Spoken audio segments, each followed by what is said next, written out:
بسم الله الرحمن الرحيم.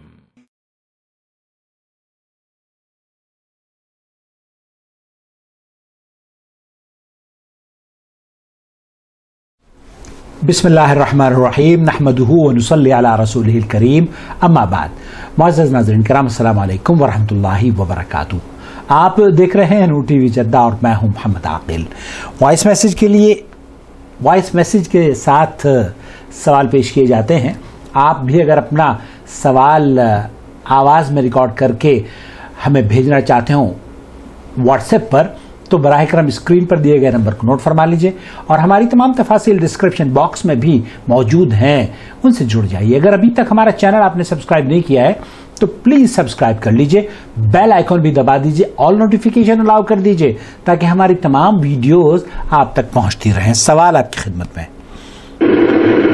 अस्सलाम वालेकुम वरहमतुल्लाहि वबरकातुहू। आकिल भाई, अभी सऊदी अरब रियाद से बात कर रहा हूँ। शायद ये सब मस्जिदें बंद हैं। अभी हम जब नमाज पढ़ेंगे वो अकामत कह कर फर्ज नमाज पढ़ सकते हैं? पहले अकामत कह कर के फिर नमाज शुरू करें फर्ज अकेले में, क्या ऐसे जायज है?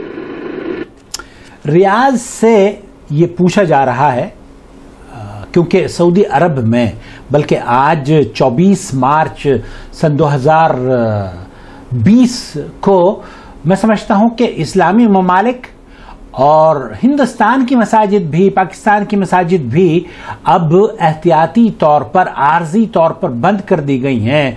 वहां ये ऐलानात किए जा रहे हैं कि आप कोरोना वायरस से अपने आप को बचाने के लिए, अपने अहलो अयाल को बचाने के लिए मसाजिद में न आए बल्कि अपने घरों में ही नमाजें अदा करें। भाई ये पूछ रहे हैं कि सऊदी अरब में हम मस्जिदों में नहीं जा सकते क्योंकि यहां पर आर्जी तौर पर पाबंदी आयद की गई है। हम अगर शख्सी तौर पर नमाज घर में पढ़ रहे हैं मुनफरिद अकेले, तो क्या हमें इकामत कहनी चाहिए? अजान तो वो सुन लेते हैं मस्जिद में, लेकिन इकामत कहकर नमाज पढ़नी चाहिए या बगैर इकामत के? तकबीर जिसको कहा जाता है, हमारे यहाँ इकामत भी उसको कहते हैं। लीजिए मैं आपको पेश कर रहा हूँ समाअत शेख मोहम्मद बिन सालेह अल उसैमीन का फतवा उस सिलसिले में क्या रहनुमाई कर रहे हैं।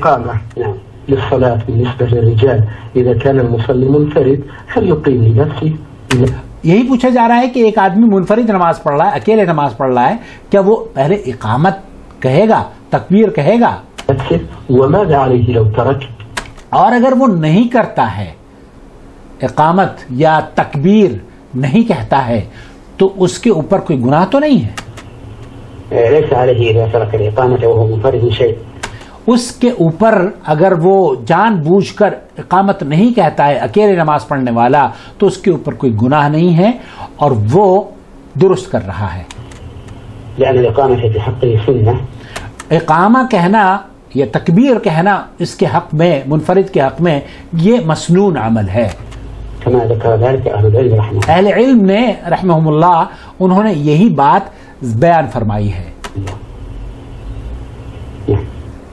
खुलासा कलाम यह है कि आप अगर नमाज मुनफरिद हैं, अकेले पढ़ रहे हैं, तो आप अगर कह लेते हैं बहुत अच्छी बात है, सुन्नत पर अमल कर लेते हैं, लेकिन अगर आप छोड़ देते हैं तब भी आपकी नमाज जायज है। अल्लाह रब्बुल आलमीन से दुआ है कि अल्लाह ताला आपको और हमें मुसलमानों को इस वबा और बला से जल्द अज जल्द इससे छुटकारा दिला दे।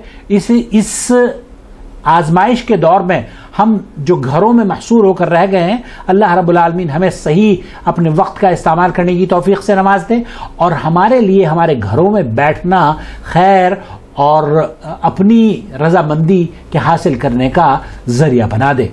आमीन या रब्बल आलमीन। अल्लाह ताला हमारे बीमारों को शिफा अता फरमाए। जो तंदुरुस्त हैं, अल्लाह रब्बुल आलमीन उन्हें सेहत और तंदुरुस्ती ऐसे अता फरमा कि वो दूसरे बीमारों की मदद कर सकें। और ऐसे हालात में जबकि आप घरों में बैठे हुए हैं, गरीबों और मिस्कीनों का ज़रूर ख्याल रखें। बहुत से ऐसे लोग हैं इन अय्याम में कि वो सुबह को कमाते हैं और शाम को खाते हैं।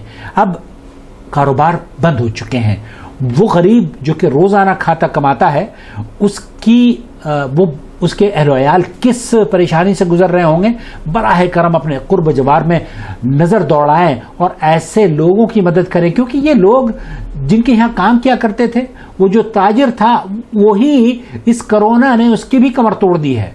تو اللہ رب العالمین سے دعا ہے کہ اللہ تعالی ہماری معیشت کو بہتر بنا دے، ہمیں اللہ رب العالمین اس آزمائش سے جلد از جلد نجات عطا فرما، اور ہمیں ہمارے غریبوں کو خاص طور پر اللہ رب العالمین ان کی مدد کرنے والا ان کے محلوں میں ہی ایک ایسی تنظیم کوئی ہونی چاہیے جو کہ محلے میں غریب غربا جو لوگ ہیں ان کی دیکھ بھال کے لیے بیت المال اگر کہیں محلے میں ہے تو ان کی یہ ذمہ داری ہے کہ وہ اپنے غریبوں اور مسکینوں تک پہنچنے کی کوشش کریں اور ان کی مدد کریں، ان کے علاج و معالجے کی بھی ان میں کھڑے ہوں، اور ساتھ ہی ساتھ اگر انہیں مالی تعاون کی یا ان کے کھانے پینے میں کسی چیز کی کمی رہ گئی ہو تو اسے بھی اللہ رب العالمین پوری فرما دے، آمین یا رب العالمین۔ والسلام علیکم ورحمۃ اللہ وبرکاتہ۔ اللہ ولی الذین آمنوا یخرجهم من الظلمات إلى النور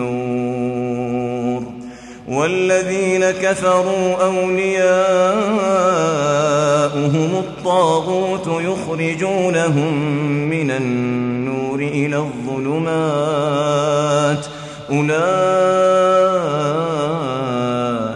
أصحاب النار هم فيها خالدون۔